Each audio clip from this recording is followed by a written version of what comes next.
you're on this side of TikTok, you either know or you're currently waking up to the fact that the real divide in this country is not left or right. It is between those with power and those without power, the power hoarders and everybody else. The way that the power hoarders maintain control is twofold. Number one, they uphold existing systems which allocate them more power, which are capitalism, white supremacy, and patriarchy.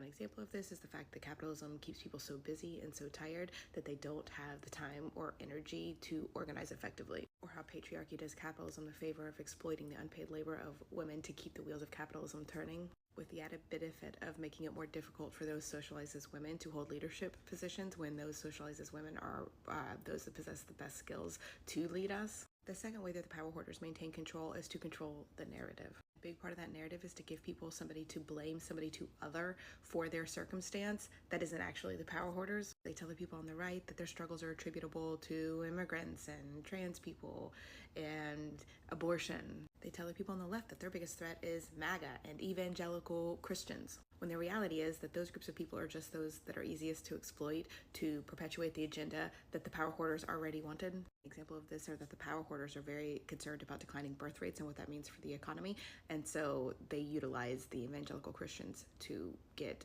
abortion restrictions in order to increase birth rates. The evangelicals are just the tools that can be manipulated to get that agenda accomplished. Probably aware of and familiar with everything that I have just said. None of it is probably coming as a surprise to you if you're on this side of TikTok. But here's the thing that's encouraging. It seems so daunting to challenge the power hoarders because they have all of the money. And up until now, money has translated seamlessly into power. But the manner through which it has translated into power is in its ability to control the narrative. When you have the money to control the story that the media tells, you essentially get to control the people who are hearing that story. But money does not currently translate into power, into the ability to control the narrative at a time when information sharing is becoming so decentralized like it is on this app.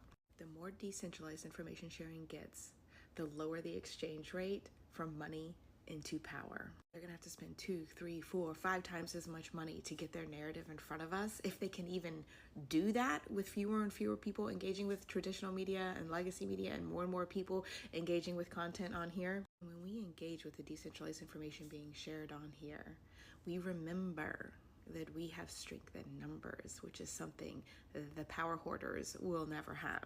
By definition, they can't have it because their power is based on a Ponzi scheme where there's only a few at the top exploiting the bottom. So they'll never have the numbers that we have.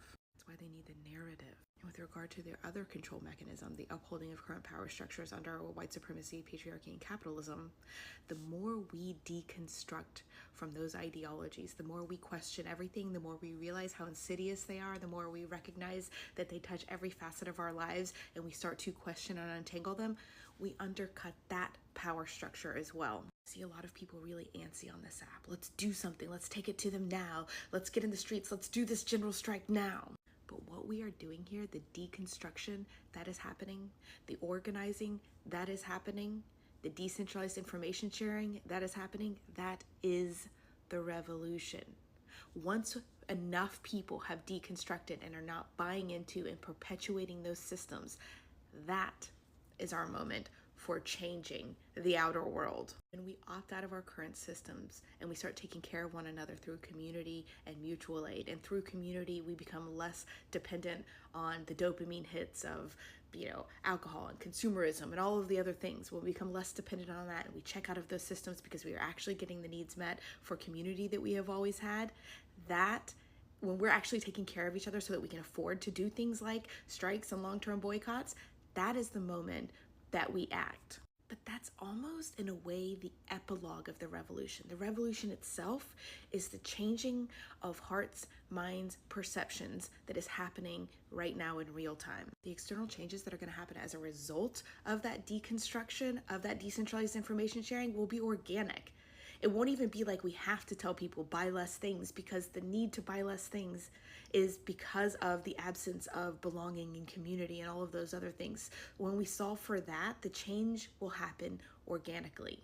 When enough people deconstruct from white supremacy and patriarchy, the change that will happen in their lives will be almost organic or completely organic. This is the revolution. Your participation in these conversations is the revolution. By all means, means continue to protest and continue to boycott. But when it comes to things like the general strike or a tax strike or debt strike that are going to affect the lives of very real people, we need to have better systems in place before we do those things. And in order to get those systems in place, we have to do this part, the deconstruction, the community building, the information sharing. These will lead to that. But if we do that too early and then it doesn't work, it's going to become a whole lot harder to get people to do it the next time around. You're beginning to glimpse our power, and like a kid with his allowance in his pocket, burning a hole in his pocket because he wants to spend it, we want to start spending that power right now and fast. But this part is essential to making that part work. We need 3.5% of the population willing to engage in those things, able to engage in those things, because we have support systems in place for them to do so. Our time is coming. Let's not rush through this part. Do everything that you can do to amplify this part. Get everybody deconstructing, and our time